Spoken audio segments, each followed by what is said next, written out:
in one given day, like how many things would you be taking at that point in time? Like, you got I the mean, gambling I would addiction and gambling every day. yeah. Every day was gambling because it would either be a poker game or there'd be sports on. There's sports every single day.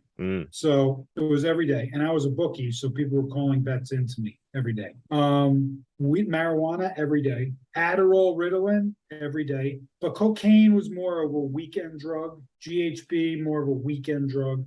So not just a managing drug addict, but I was extremely well managed drug addict. I scheduled my drugs. Yeah, right. But like steroid at the time I was taking steroids. I was huge, and those were like I don't know. I think those were every day. I can't remember to be honest with you. But we would like shoot each other. My roommate in college, he got shot with a 357 Magnum, and it blew his tricep out over spring break. So by his ex-girlfriend, believe it or not. So when he came back to college, he had all these pills, and I was his roommate. And so that's when I really started dabbling and trying all this different stuff because he had access to it. Hi, and welcome to another episode on Unlocked from Within. Today's guest we have is Michael Dash. He's a best-selling author of Chasing the High, founder of F.A.T.E, from Addict to Entrepreneur series, mentor, and speaker. For the majority of his life, he has chased success, which to him meant money. It led him to various addictions, including work, gambling, cocaine, marijuana, and Adderall, just to name a few. He worked harder and longer than anyone he knew and built a $5.5 million a year company. Eventually, he started resenting the very business he built. He was not fulfilled and business started slipping. So after 11 years, he made a change and sold out, not knowing where his next paycheck would come from. He realized true fulfillment for him, it was helping others make significant and positive changes in their lives. So let's welcome Michael Dash to Unlocked from Within. Hey, Michael, welcome to another episode on Unlocked from Within. How are you doing? Thanks for having me, Morty. I am stupendous. Awesome. Great. Feeling great. So I'd like to delve straight into it today. So let's start with your childhood and your upbringing and go from there. Sure. I'm the son of an entrepreneur. I grew up on the East Coast in the U.S., New Jersey specifically, and followed my father as kind of a workaholic growing up. He really taught me you're the first one in and the last one out. And that's how you become successful in life. And I don't necessarily believe that to be true these days, but back in those days, that was just it. There were no computers yet. He had me working since I was like 8 years old. He had a retail business and an import-export business around fine china and collectibles. So I was always in the store, in the warehouse, working with the guys. And at an early age, he would obviously pay me to come in and work, 8, 9, 10. I'd always have a little bit of cash on me. And then I started becoming friends with the warehouse guys, and that's when I started gambling at 10 years old. So the warehouse guys who worked for my dad would take my bets for football games on the weekends. And that started at like 10, 11, 12. So I started gambling when I was 10, like consistently. And then they would bring me to the racetrack because there was a Meadowlands racetrack, which was a shot right down Route 17 from where my dad's store was in Paramus, New Jersey. It was a 40-minute drive. And after work on Saturdays, I would tell my dad, the guys will take me home, but they would really take me to the racetrack and we would watch the horse races and bet on the horses. This is 10, 11, 12, 13. And that started a 20-year gambling addiction for me. Wow. And like from 10 years old, that's when it began.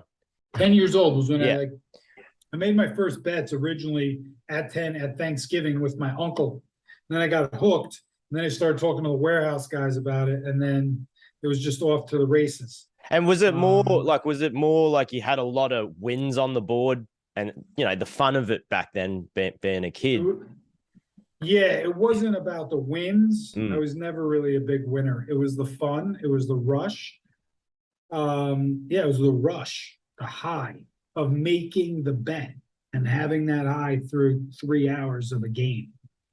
And I just couldn't get enough of it. Wow. And then from there on, where did it, like within your teens, was it increasing on it? Like, were you doing it a lot Yeah. more? Oh yeah, yeah. I was doing it every day. So then we would start gambling with my friends. Like after I worked for my dad, I got a job for a non-family member employer. I was a little bit older than the rest of the people in my class, so I got to work before them, right? Maybe, I don't know, 3, 4 months before them. I had a bank account before all they did. So we would be playing card games almost like 3, 4 times a week at each other's houses with whatever money we had. And I would bring my checkbook to the game. And I would like threaten to write checks and throw them in the pot and everything. And none of these guys even had a checking account yet. So I would just bet more than everybody and they couldn't stay in. But yeah, I was betting every single day on football, basketball, hockey, sport, whatever sport you could bet on. I was betting on Wow. until I was old enough to go to a casino. And then I started going to casinos. And then when I went to college, then I was betting with a bookie, and then I became the bookie. I figured, why make bets when I can take bets? So I was taking all these bets in, and that's when I became a bookie. And that's also when I started dabbling in drugs. Throughout high school, I was pretty clean. I was president of student council, played 3 sports, ran a lot of track, worked, did all the things you do in high school, stayed out of trouble for the most part. And when I went to college, I went to University of Maryland. It was a huge college, and I was just right into the party scene. And that's when I started dabbling with drugs. And then from my usage in drugs, I was always driven by money. I was always an entrepreneur. Then I started selling drugs. So I never knew my first foray into entrepreneurship would be as a drug dealer and a bookie, but that's what it was. That's it. Yeah, right. That's mental. So at what age were you when you were a bookkeeper and you started dabbling with the drugs? Yeah, they refer to it over here as a bookie. Yeah. I don't know if they refer to it there as a bookkeeper, but how old was I when I started dabbling? 17. Yeah. Yeah. Yeah. Wow. And were you also drinking? Yeah. Yeah. But not heavily. I never was a big drinker. I mean, I would go out and get hammered, Yeah. but I would just do a bunch of shots because I didn't like the taste of, I liked being drunk. I liked being buzzed, but I didn't really like alcohol. Like, I didn't really like the taste of it, thankfully. Yeah. Yeah. And it never, like, I had a sensitive stomach, so it was more drugs for me. It was weed all the time, every day. Then it was cocaine on the weekends, and I got into that pretty heavily, and mushrooms and GHB. Those were like the Adderall. Well, it was Ritalin back then, but those were Oxycontin. Those were the different types of drugs I was participating in. I started in college, and I was dealing weed and coke in college, and a bookie. I had hair down to my neck. I had 3 earrings. I was doing steroids. It was crazy. It Wow. was as if, it wasn't as if, because I was totally disconnected from my soul and who I was as a person. And so were you, what a cocktail. That's a massive cocktail. But like at that time, were you fully functioning in your day to day, going to work? Oh yeah. Yeah. Oh yeah. Well, I was in college, so I mean, I was going to class. Well, sometimes, Yeah. but I would always study, take my own exams, and all that stuff. And I was working. I was doing home improvements, going door to door, selling home improvements, roofing, siding, decks, windows, in some of the worst areas in the country. This is in Baltimore and Washington D.C. And Baltimore was like the capital of the murder capital of the country at that time. So there's a lot of gangs and stuff. And, so it was interesting to be on the reverse side of the discrimination. And I really got to feel how it would feel to be a minority. Yes. Right. And Yeah. and really had a different view on things, from that experience, and understand what, minorities have to go through in this country and in the world, but really in this country. But yeah, so it was all through. I was fully functioning. The number one thing that I was addicted to, besides all of those other things, was money. So it was money first, and then all that other stuff after. Yeah. So I always made sure that I got my money, and then I did my other stuff, and then I had my fun. Yeah, right. And so, like, in one given day, like, how many things would you be taking at that point in time? Like, you're doing you got I the mean, gambling addiction and gambling every day. yeah. Every day was gambling. Yeah, because it would either be a poker game or there'd be sports on. There's sports every single day. So it was every day, and I was a bookie, so people were calling bets into me every day. Weed, marijuana every day. Adderall, Ritalin every day. But cocaine was more of a weekend drug. GHB more of a weekend drug. So I had different. I was not just a managing drug addict, but I was extremely well managed drug addict. I scheduled my drugs. Yeah, right. But like I mean, steroid at the time I was taking steroids. I was huge, and those were like, I don't know. I think those were every day. I can't remember, to be honest with you. But we would like shoot each other. My roommate in college, he got shot with a 357 Magnum, and it blew his tricep. Blew his tricep out over spring break. So by his ex-girlfriend, believe it or not. So when he came back to college, he had all these pills, and I was his roommate. And so that's when I really started dabbling and trying all this different stuff because he had access to it. And then he got me into, well, I made the decision, but got me into steroids. He had access to all this stuff. Wow. And then from there, where did you end up going on after college? So after university, as you would say, I went to New York. And I started working for a sports advertising company. I was selling advertisements in game day football, basketball, soccer, hockey publications around the country, 500 colleges. I was really good at that. I was always great at sales. And from my upbringing with my father, he taught me well. And so I was doing great with that. And then I got transferred into New York City to open up their second office. And when I was in New York, that's when everything kind of, went kind of pumped up, went tenfold, right? With my behaviors. But I was also doing really well financially and at the job. So, I was just in my 20s. I didn't know any better. And this is what the people around me were doing. This is what we did. Yeah. There was no mindset back there. We're talking over 20 years ago. I'm no spring chicken. So we're talking like 22 years ago.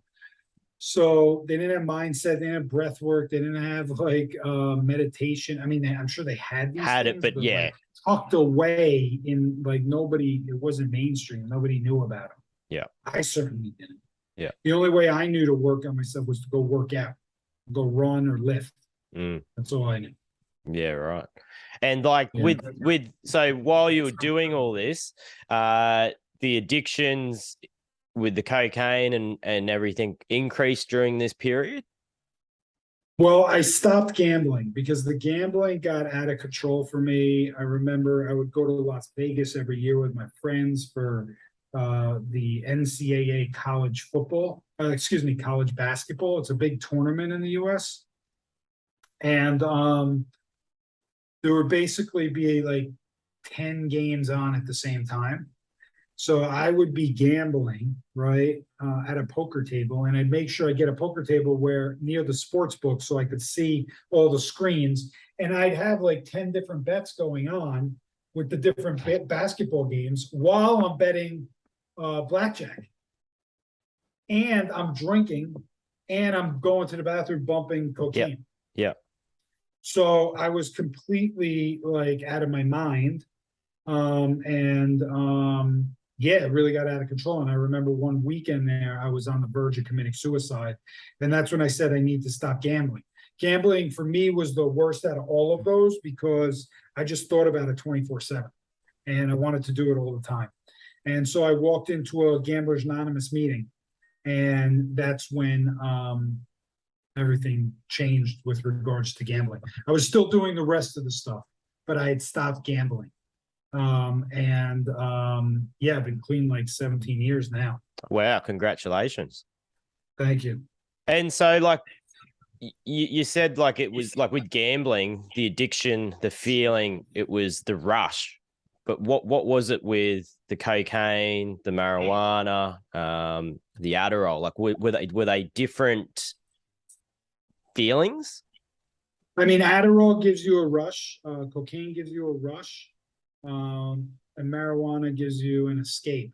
I mean, I think all of them are escapes, right? Yep. When I look back on all of them, they're escapes. Maybe not Adderall. Well, I mean, Adderall like is kind of designed for people who have ADD and ADHD to help you focus, but it's really, if you don't know how to take it in small doses, it can take control of you, and then you don't realize how you're treating other people, because it raises your metabolism and you can get a lot done, but you're very short with people. And I was taking that a lot as I continued on in my life and opened up my business, and had my business for 12 years. I started really taking a lot of Adderall, and things became, I was just not a good boss. I was kind of, excuse the French, I was kind of a dick to my employees. And I wasn't doing it consciously. Like, I thought I was just communicating normally, but Adderall does that to you, where you're just like, get this done, get this done, get this done, get this done.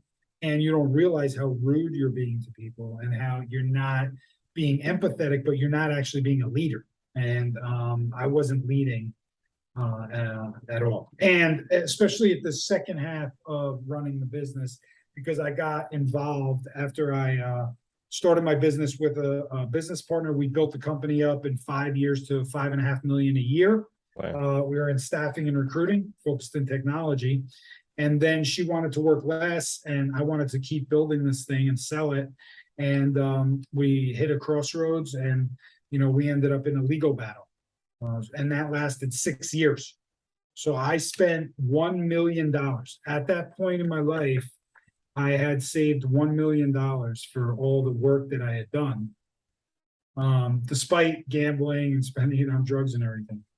And I had that in my bank account, and slowly but surely the zeros kept dropping as this lawsuit kept going on and on and on. And yeah, I spent $1 million on a $350,000 lawsuit over 6 years.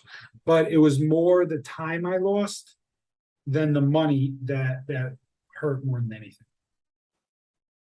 Was it the feeling, like, when it all came about, and that you knew you were proceeding with going to court? Like, did you think it was going to just be finished in a year or two? You weren't expecting it to draw out to past the 6 years? I mean, I never thought it would be 6 years, but I never really thought how long it would be. I knew I was being wronged at the time. Like, I bought her out. I bought the company for 1.35 million and paid her $1 million up front, which I didn't have. I was leveraging it, right? I was borrowing it, I should say. And then I owed her 350K over the next 2 years. And then she violated the agreement and started a competing company against me. So that's when I stopped paying her, and then she sued me, and then I countersued her, and it went back and forth and back and forth. So it didn't start, I didn't start the lawsuit, but it doesn't matter. I fully engaged in it. I take full responsibility for all my actions in it. And that's just how it unfolded. But I also wasn't in a place where I was growing.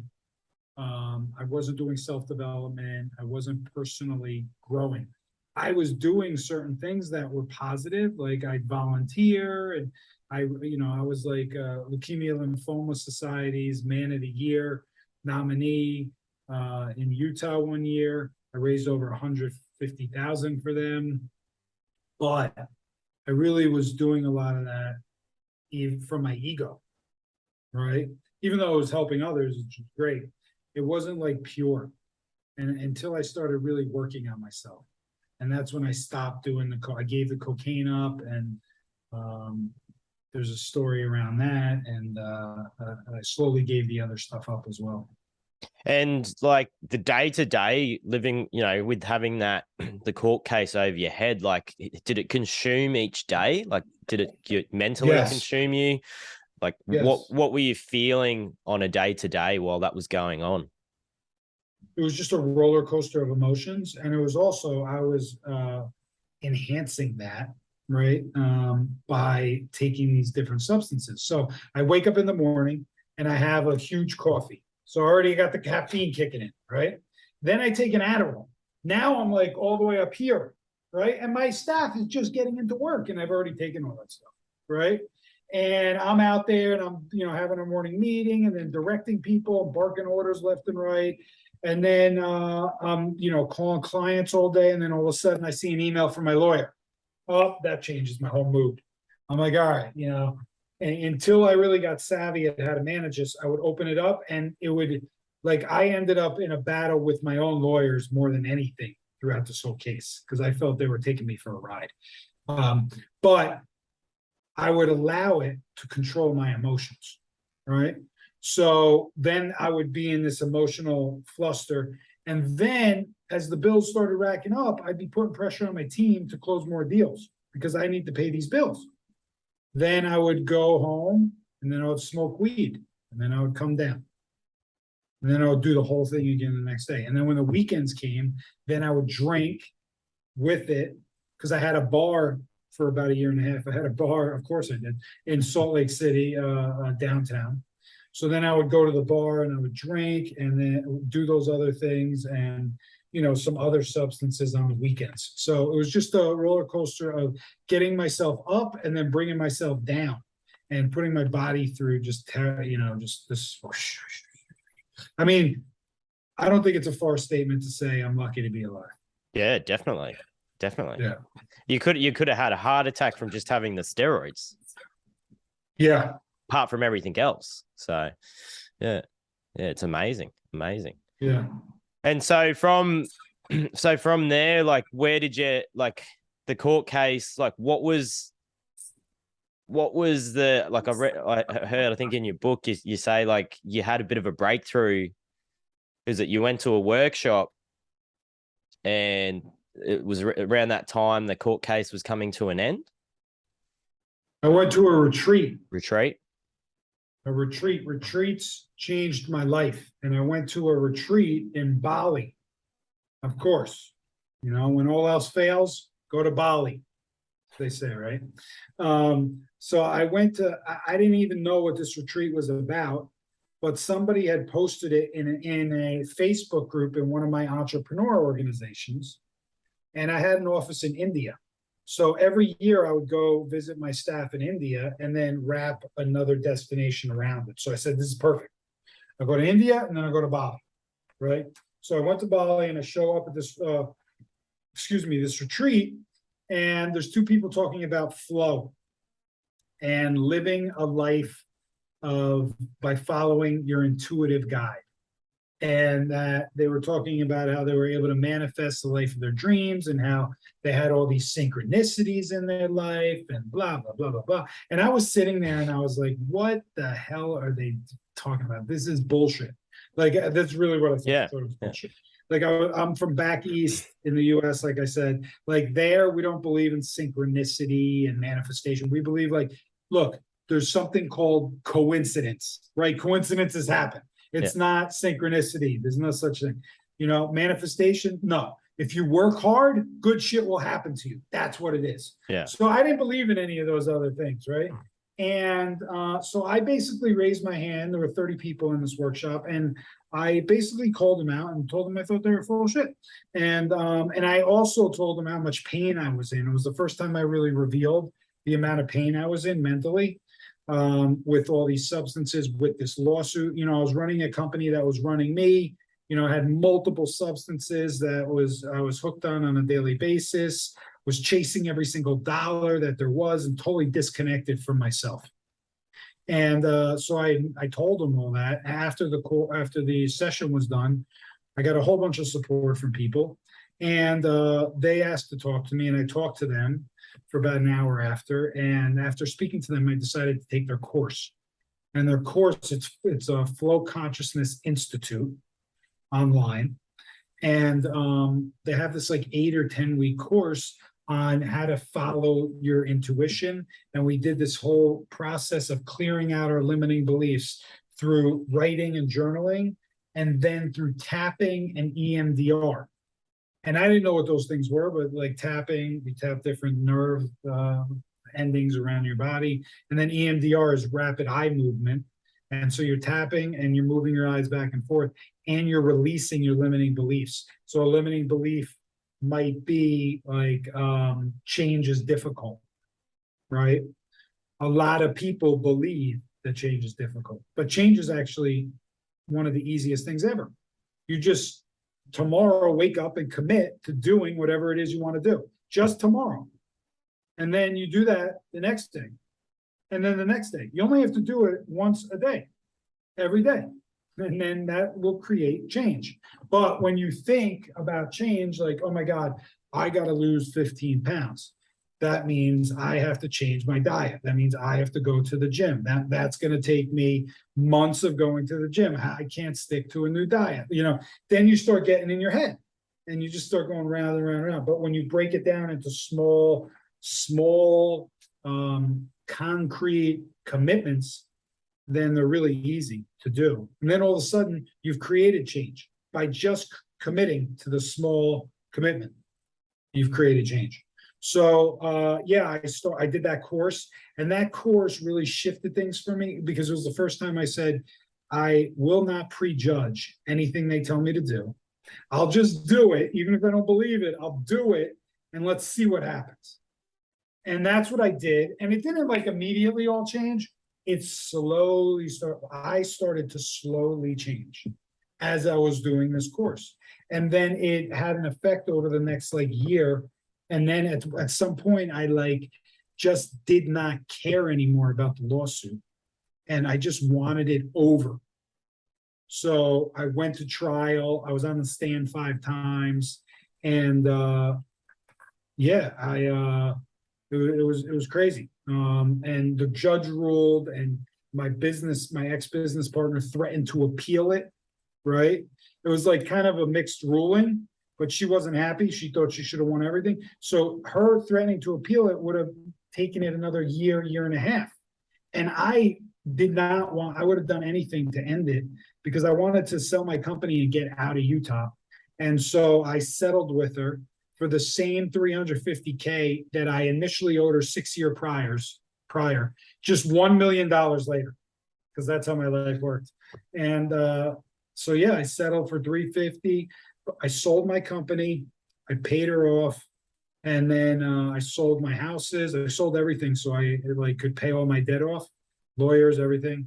And then I left Utah and moved to California. Wow. And started over. So do you think like the gift of the court case, that court case led you to those retreats and workshops, going down that path that you never knew before? Did the lawsuit land me on to the retreats? I don't know exactly. I don't think that was the exact reason. I was just a stressed out entrepreneur with the lawsuit also, but I had a lot of other things. I had a lot of addiction, a lot of substances. I was just not happy. So I went to the retreat, and then I just kept going back, and I just been to like 15, 20 retreats, and then started running my own retreats, because I saw how many entrepreneurs are just so fixated and focused on growing their businesses, and everything else takes a back seat, including their own physical, mental, spiritual, and emotional health.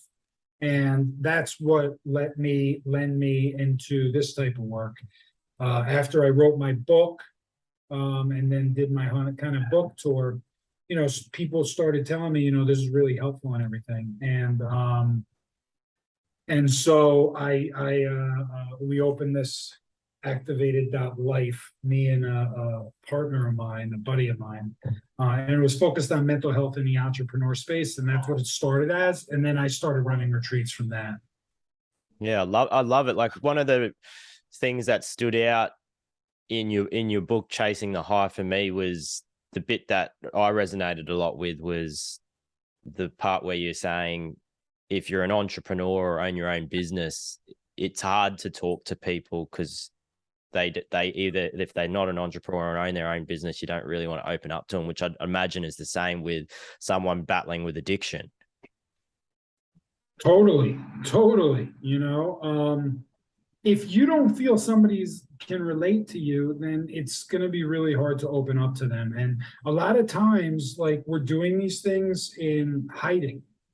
We're hiding our addiction. We're hiding our gambling. We're hiding what's happening in our head when we're an entrepreneur around the people that are closest to us who might not be entrepreneurs, right? Who don't have these addictions, who don't have these thoughts. But what I've realized is that, especially nowadays, everybody has some sort of trauma. Whether they want to face it or not is up to them. Like, there's a lot of people who are still in that world, in what I call the matrix, right? That I lived for the majority of my life. And they don't know there's any other way to live. So they believe that they're happy living the life they have, but they don't know there's something outside of the confines of the life that they've constructed. Because what they've constructed is all they know. And that was me. Yeah. Right? And that's a lot of us. So they don't think there's anything wrong with them. But if you go and ask them if they're truly happy, then a lot of them tend to tell you they're not. Yeah.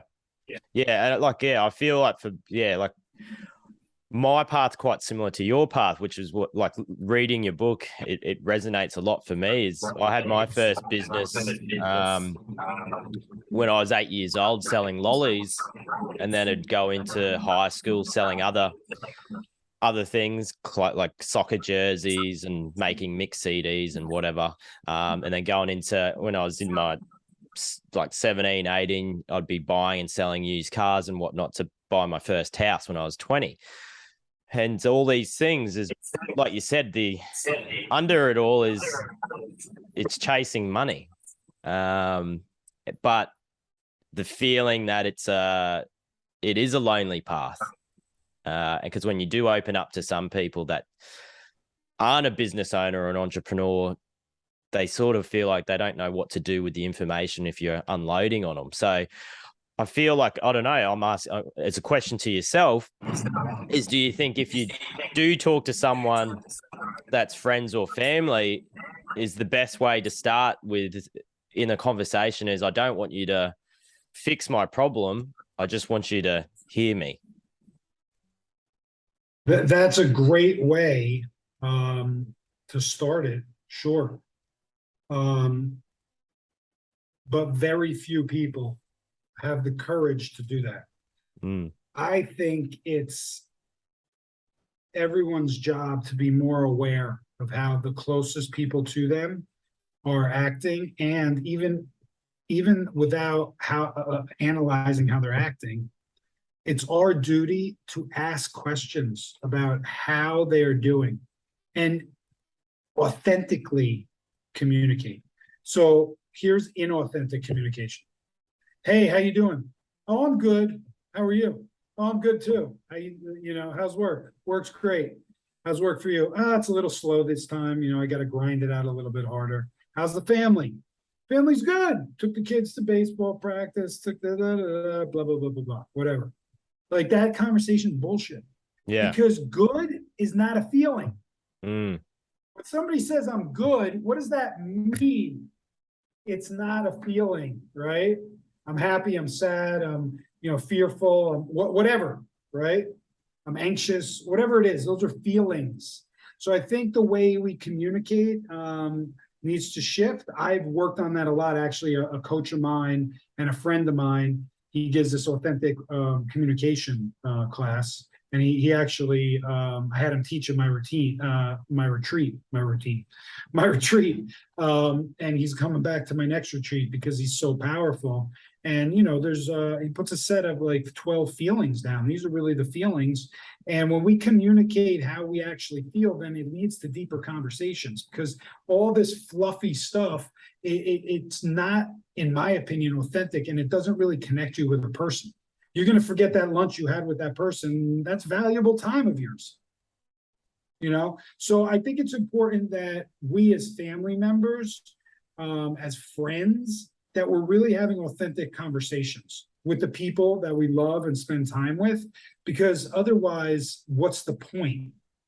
What's the point? How are you going to know what pain your friend or family member might be in if you're not truly asking them? And then when they say they're good, following up by, well, what does that mean? What does good mean? But right? what about like if the person with the pain doesn't want to come across to talk, like in their head, they're thinking, oh, I don't want to be a burden. I don't want to come across as being negative. I don't want to come across as complaining. I sound like I'm always complaining. Like if they've got that going on, so they don't want to communicate, like what do you think's a good way to circumnavigate around that if someone's going through and feeling those thoughts? Well, I think our words are really important. So feeling those thoughts, like you just said, feeling those thoughts, I think maybe thinking those thoughts, but I don't think they're feeling those thoughts, because I think they're feeling pain and fear. Yeah. That's what they're fearing. Judgment. That's what they're feeling. They're feeling fear of being judged, right? So I would just bounce back to them, is this how you want to continue to live your life? And that's your ego talking. Release your ego, get the help you need so you can improve your life and be a better friend and family member to that person there, but so you can treat yourself better, because you're out of integrity with yourself. If you're going to lie to other people about how you're really doing, then you're lying to yourself. And it's an avoidance thing. So, I used to do that all the time because I never worked on myself. I didn't do any of the hard self-development work, look at my shadows. Like, you need to be willing to work on yourself. And the first way to do that is ask for help. If you have some sort of addiction and you're not comfortable talking to your family or anything, go to a meeting, make a phone call. You don't have to physically show up. You can take your computer and find a Gamblers Anonymous, Alcoholics Anonymous, Narcotics Anonymous meeting anywhere in the world. You can find men's groups all over the place, women's circles everywhere. Reach out to me. I can refer you to many, many amazing organizations and amazing groups. I go to a men's group every week. I continue to do work on myself. I go to various self-development, self-improvement workshops. I not only run retreats, but I go to retreats, because I learn every time I learn when I run them, and I learn when I go to them. 100%. And that's what it's about. So, it's get out of your head, get out of your ego. You're not that important, but you owe it to yourself. You're not that important to be judged by somebody else and for you to care what that judgment is. You're not that important. Like, nobody is. I'm sorry to say it. Nobody really cares. Only like the closest 5 people in your life truly, truly would do anything for you, or less. If you have 5, it's amazing. Most of us have less. All the other people, all the social media, all the friends on social media, all the people you grew up with, all that stuff, when it really, really, really comes down to it, they're not like, sorry to say it, like maybe one of them or something, but like it's your closest 5 people, right? All these other people who are giving you likes on social media, who are telling you great job doing this, great job doing that, they truly, truly, in the big scheme of things, like they have their own lives. We all do, right? So it's your responsibility to talk to that person you're close to, one of those 5 people, and tell them the pain you're in, or ask them how they can support you better, or how they can support you at all. Love it. So that's my belief. That's my belief. Anything I say here doesn't mean it's true, just my experience, right? Everybody has their own experience. And you say in your book, like you had a bit of a run-in with your brother that was around the time of giving up the gambling? You're in the car with him. Oh yeah, so that was early on in the book. That's like the first scene, I think, in the book. Yeah. So my brother and I were driving up to Massachusetts. We had from New Jersey, it's about a 3.5 hour drive, something like that. And that's where we would have Thanksgiving every year in the US. And on the way up, I was gambling. Now this is when we were 17, 18 years old. No, older than that, in our 20s, sorry. And I was putting sports radio on because I would listen to all the updates of all the sporting events so I couldn't have the latest information before I made my bets. And my brother turned the radio off. He wouldn't let me listen to it. I said, "What are you doing?" He's like, "I can't listen to sports radio. I'm going to Gamblers Anonymous."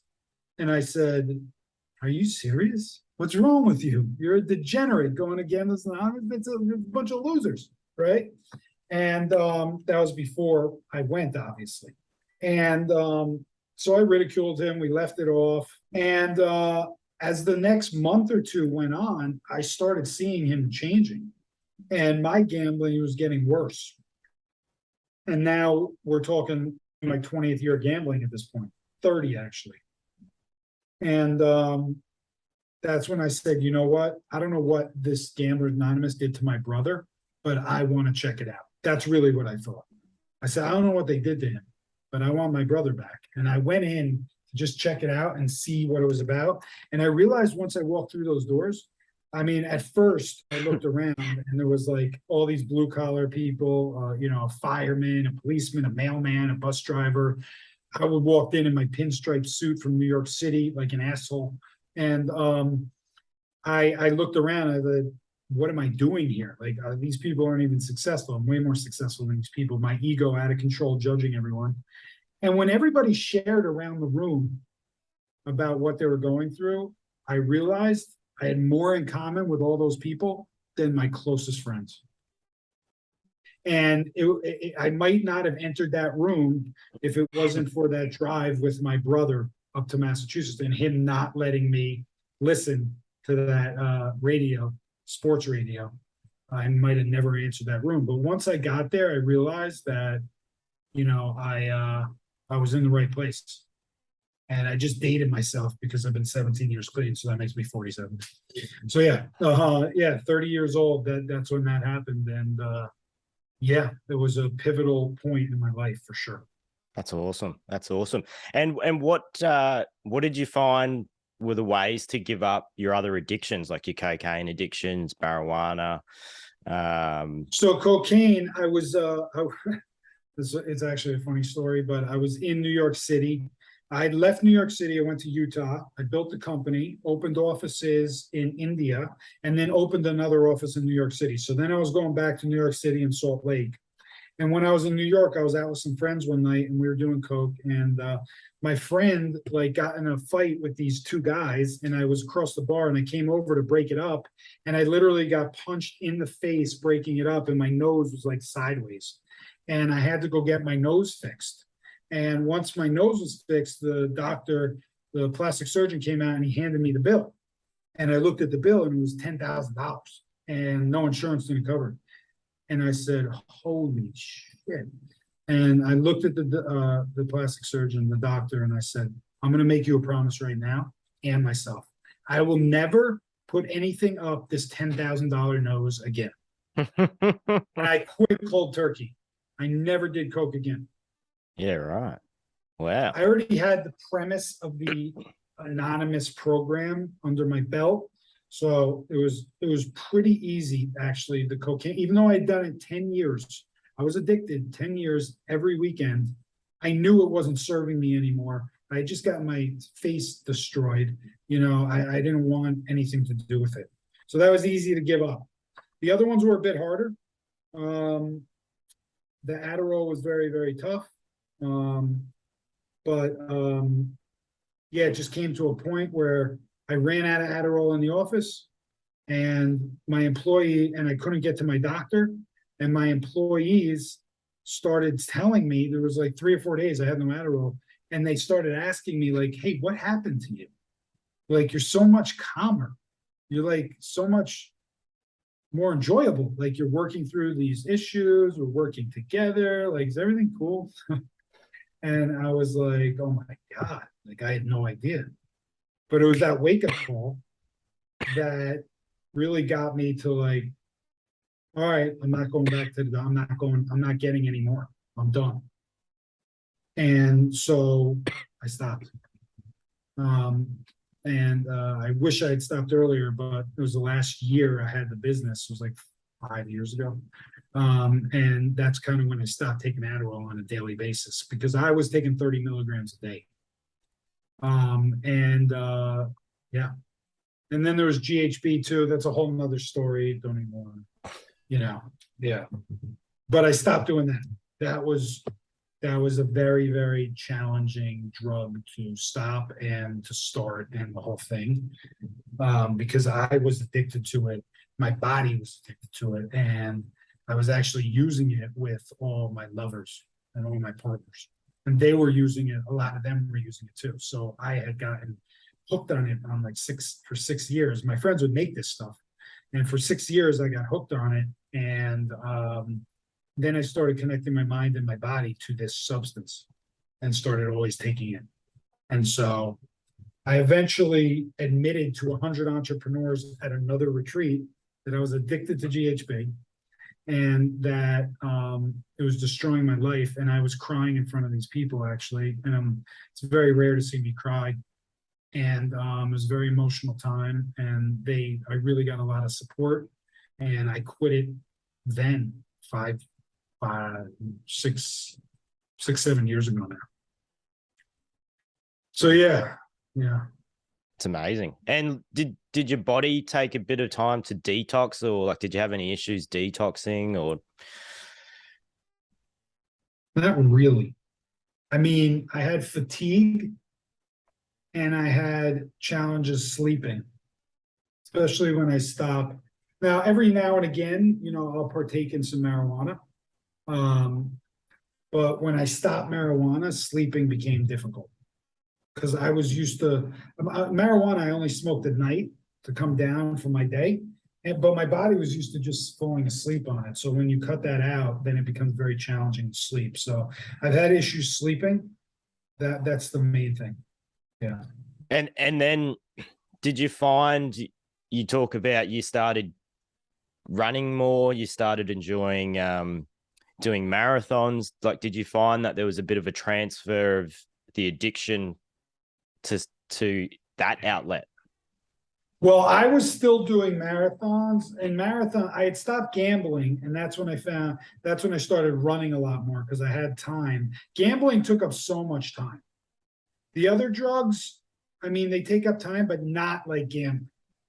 Because I'm researching, I'm like doing like all this work every single day, right? So when that was gone, then I had all this time, and I'm like, well, what do I do with my life now, right? Yeah. And that's when I started running the marathons.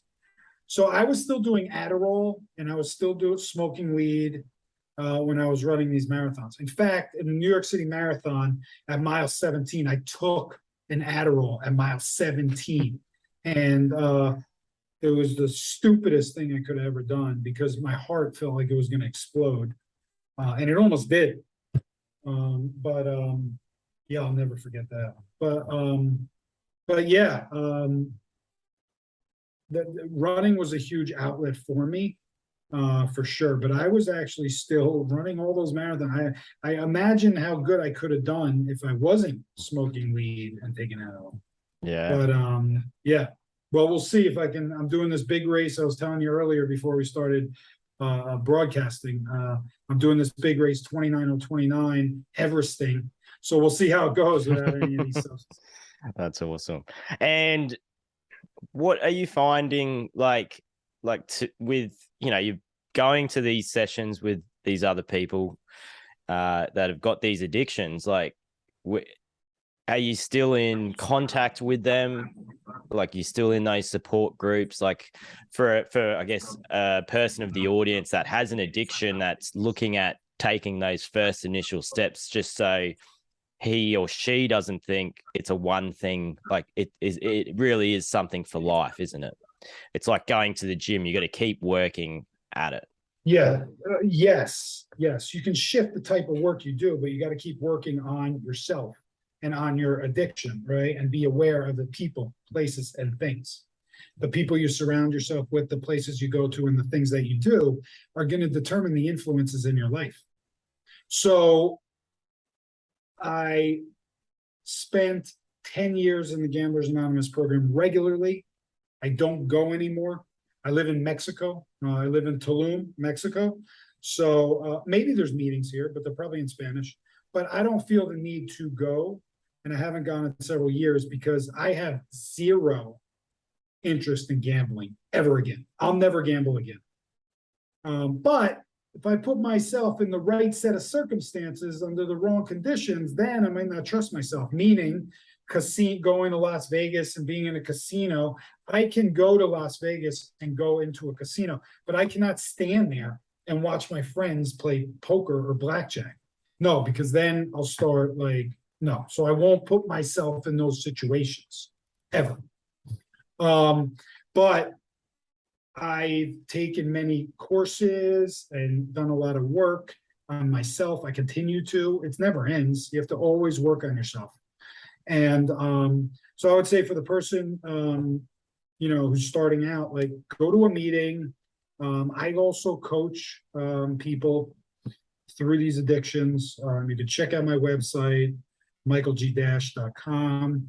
And I'm glad to have a consultation with you and see how I can support you. There are a lot of people out there to support, and the anonymous programs are really amazing. And, if I can do it, anybody can do it. And, I think I kind of lay it out in my book a little bit. It's not like a self-help book, but it's really my story about overcoming entrepreneur mindset, but also the addictive mindset, and being in all those lawsuits and all the craziness that was happening. Awesome. And what was the underneath, the breakthrough of understanding that the addiction at its core was money? Like, what was the breakthrough with that? Well, after the lawsuit, things shifted for me. I mean, I was around a lot of money and had a good chunk of money when I had my business and stuff. And now I just spent. I don't want to say lost. I willingly did it. So I spent $1 million, everything I had basically. And so now I sold everything I had to get out of this lawsuit. And now I'm had a little bit left, right? To start fresh again. It's been a journey. It's been a different mindset, but I made a promise to myself that I would never do something where money was the primary reason for doing it. Money's got to be there, obviously, but the primary reason can't be money. Before, the primary reason was always money. How much money can I make doing this? That's why I sold drugs. How much money can I make gambling? Well, that's why I became a bookie. That's not why I gambled, because I lost and I saw a lot of people losing. So I said, let me be a bookie because I'll win, right? My business was all about how much money I can make. The staffing and recruiting. I didn't love doing it, but I was good at it, great at it. So all those things were money driven. And now my work is not money driven. Now the trick is finding the happy medium. And it's always a roller coaster, I started a dress business. And so that's in the infancy stages. I know, I look like a designer, but it wasn't me. I'm not the designer. My business partner, she's the designer, and I'm funding and providing some strategic direction. But that's a slow, it's a startup, so it's slow, right? So, and I'm running retreats now. And if you know retreats, if you know the retreat business, you don't make a lot of money running retreats. But the fulfillment I get from running them is beyond money, because this is how you transfer, you help people change their lives. You provide them different tools that they can take back to their communities and to themselves and integrate in their lives, so they're living at a higher vibration and living at a higher place, and they're healthier, because right now it's all about our mental health. All the other things we do are focused on our mental health, whether it's physical, spiritual, emotional, it's all mental. It all focuses on driving mental. So people don't like to talk about mental health, but that's a reality of the world. There's so much noise, there's so much distraction. So it's really important to be grounded and have these different modalities that you can turn to, that you can start your day off, or you can end your day, or in the middle of your day, whether it's breathing, whether it's ice baths, whether it's running, whether it's yoga, whether it's meditation, whether it's dancing, whether it's singing, all these things. The only thing I used to do is run. My last name's Dash. I was forced into running. I had to run. But all these other modalities I've kind of learned, like the other big one for me is a sound journey, sound healing. This is one of my favorite things ever. It really calms your anxiety and calms your nerves down, and you can just release all your tension just by laying there and hearing all Tibetan bowls and various other instruments. I highly recommend. Google it in your town, in your city, wherever you live, you'll find them. I've been to like 120 of these things, and they changed my life. So all these different modalities I put into a 5-day or 6-day retreat, along with different workshops where we talk about our relationship with money, right? And how we treat money, and how it affects our family life, our sex life, our partner's life, our kids' life, our employees' life. Are we playing from a place of lack or a place of abundance, right? Like when I had my business, I used to tell everybody we weren't doing that great, so they wouldn't ask me for raises. Like, and so many people running their company told me they do the same thing. But now with the tools I have, like that's not how I want to run my business. I want to run the business like, if we're doing good, then you're doing good, right? And share it with everybody, because that's why they're going to work harder and be loyal to you. So those are some of the things that I learned along the way. I wish I knew that back then, but I know it now. And what's like your day-to-day look like now with what you've learned, the more peace you've got now? Like what do you find helps you just starting your day, not on a day of like, you see, you don't wake up, look at an email that might be not so great news. Like how does your day look at the moment? Yeah, I mean, I'm working on my relationship with my phone, probably just like everybody. This is also a new session that we're going to integrate our relationships with our phones, putting some ground rules around our phones. So sometimes I do check my phone, but I don't check my email. It's usually social media, which is not, I don't suggest it. But right after, and I'm working on it. Next thing I do though is I go down and I stretch every morning for a half an hour. I had a couple back surgeries, so stretching is really important. It's like my type of like yoga stretching, very quiet. I'll journal, and right now I'm doing visualization, because I'm doing this big race that I talked about, climbing this mountain, 29029 Everesting. And I'm visualizing me on top of the mountain 17 times, because that's how many times I have to do it. So I'm visualizing this, and then I'm journaling, and I'm visualizing my retreat selling out, which is December 8th through 12th in Tulum. So I'm visualizing these things because that's what I'm working on right now. And this is a new practice, and I'm journaling, and then I'm doing some reading. And I do breath work throughout the day. Sometimes later. And I'm having my coffee while I'm doing this. Got to have the coffee. So I stretch and then have the coffee and then do that. And then I take my dog out, and then I go for a workout. And I try to do that with the first 2 hours in my morning. And things shift. Sometimes it's not reading every day or journaling every day. Sometimes it'll be, yoga, breath work, or I'll go to do an ice bath. I usually do those at night though, once or twice a week. I love ice baths. Are you finding the ice baths are helping with you to sleep better? I haven't made that connection. Okay. But they definitely help me meditate. It's kind of a meditative practice. So I might do some meditation in the morning, or yeah, the ice baths, I love the meditating and the ice baths, and do a bunch of Joe Dispenza stuff as well. But not consistent, but sporadic. You don't have to be like super, you don't have to do the same exact thing every day. Like people think in their mind, oh, morning routine, I have to do A, B, C, D, E. No, you can have a couple different modalities that you switch in and out. And I think that's actually healthy because it keeps things, keeps it fresh. Yeah. Fresh. Yeah. Yeah. And also there's a bunch of habits. I have this habit tracker that I check off these habits I've committed to, and it's right on my phone. I can pop it open, and as I'm doing them, I just check them off. And so then it can run stats on what habits I've kept and what I haven't, and then I can kind of look at it every quarter.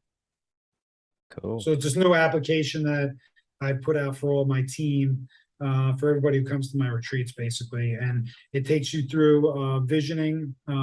So we talk about your values. I have an expert I bring in who talks about values and habits. And then we take those values and integrate it into your vision and mission in your personal life, in your family life, and in your professional life. And so we break those things down, and your vision is where you want to be, and your mission is how you're going to get there. And so we integrate the values into those, because these are personal values, not your company values. Everybody does their company values. Most people don't do their personal values. And then we integrate that into the habit tracker. So the habit tracker feeds your mission, which feeds your vision, which feeds your values. And then we have everybody write out their not obituary, but eulogy. Excuse me. We have them write out their eulogy to make sure everything that they're focused on, like that's what they want to accomplish when they're by the end of their life, whether it's family, whether it's health, whether it's professional. We have them write that out, super powerful, and then all of them tie together. And then they can take that and use it post-integration from the retreat. Awesome. Awesome. And so who else, with the retreats you've been doing, who else are you seeing a bit of a trend of who it's best suited for? Obviously, entrepreneurs. Who else do you think? Really, entrepreneurs, solopreneurs, community leaders, social media leaders, sales leaders, high-level executives. Yeah, I mean, anybody who is serving others and underserving themselves, right? So if you're in sales, for instance, you're consistently having to hit numbers and having to serve these slated numbers, right? So always going, little time for yourself, right? Company leader, or if you have community leaders, again, you're in charge of a lot of people. You're giving a lot of your energy out to a lot of different people. So anybody who's kind of in those situations, and then solopreneurs who are completely on their own, it's really challenging to be a solopreneur. So all of those people really fit this well. But I also think this program that I'm running can be taken to corporate, and eventually I plan to do that. Awesome. And if someone's listening to this, they might be a partner of someone that's battling an addiction. What advice would you have for them? It's super tricky. Now, when you say partner, are you talking business partner or life partner? Could be a business partner, could be a life partner, family. There's different dynamics involved in these things, right? A life partner is somebody who I believe should show empathy. If they know that their partner is going through this, they should lead with empathy. Most likely their partner's done something to hurt them through this addiction. And turning that anger that they have into empathy for that person is key. And showing support and asking how they can support is the best way to do that, versus telling and dictating somebody that they need to go get support. Because if you're an addict and somebody tells you you have to do something, your first reaction is resistance. is who are you to tell me I have a problem? And yeah, so I strongly suggest, in my experience, that lead with empathy. You ask how you can support, and you have to be gentle about it and make sure that they're in a place to receive. And if you're a business partner, same thing. And you know, you can easily open a conversation by saying, are you open to receiving some feedback or input from me on just some things that I've noticed and I've experienced with you that you may be unaware of? Are you open for that? It might be a deep conversation, but are you open for that? If you're not, it's fine. But if you are, I'd like to share some things. Because as soon as they say yes, they've invited you into the conversation, and their defense mechanisms are going to go down. So that's super important. So that's how I suggest. And also asking them questions. Like, is this behavior, after you've done that and they've said yes, is this type of behavior like serving you? Is this how you want to show up in the world for yourself? You know, how do you feel after a night of this? Are you, you know, do you want the kids to see you this way? Do you want the employees to see you hungover every morning, or yelling at people, or just disconnected from relationships, whatever it might be? These are some of the questions that you could ask. Powerful, very powerful. And just one last one. If a person has addiction and he hasn't reached out yet, he may be feeling suicidal, depression, burnt out, you know, dealing with challenges and the adversity and that pain of the just living day by day. What would you say to that person to help him live another day, change his state, to go seek help? I would say, I feel you. I feel you here in my heart. I've been through the pain. I've been through the confusion of who you are. I've run from myself for the majority of my life. Sometimes I didn't even know I was doing it. And to pick up a phone and attend a meeting, it's an anonymous meeting for a reason. They don't care who you are. You don't have to say, you don't say your full name. You can just go in there and sit. You don't have to say anything. And you can go online and keep your video off. Just go and listen to what they have to say. On the other side of fear is growth.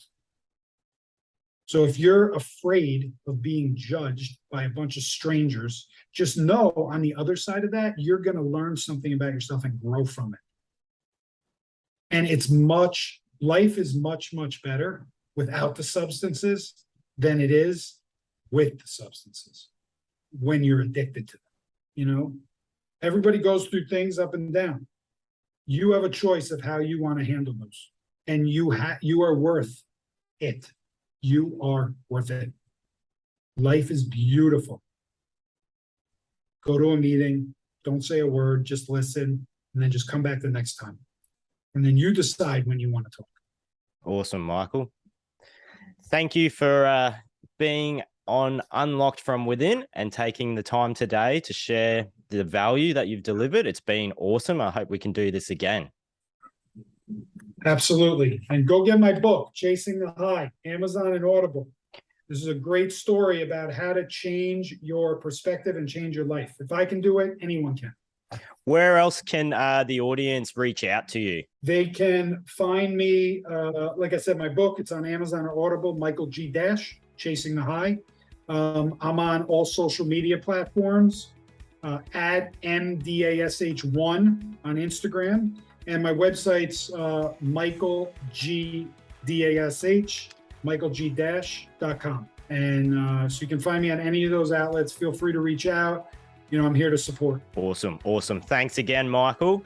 Hopefully we get to do it again. Sounds great. Thanks so much. Thank you for listening or watching another episode of Unlocked from Within. Please like and share the podcast with anyone you think it would help, and please leave a review and subscribe. You can check out Michael Dash on Instagram at M-1, Facebook at Michael Dash, LinkedIn, Michael Dash, and his website, michaelg-dash.com. If you'd like to read his best-selling book, Chasing the High, you can get that on amazon.com as well. Thanks again for listening to Unlocked from Within. Cheers.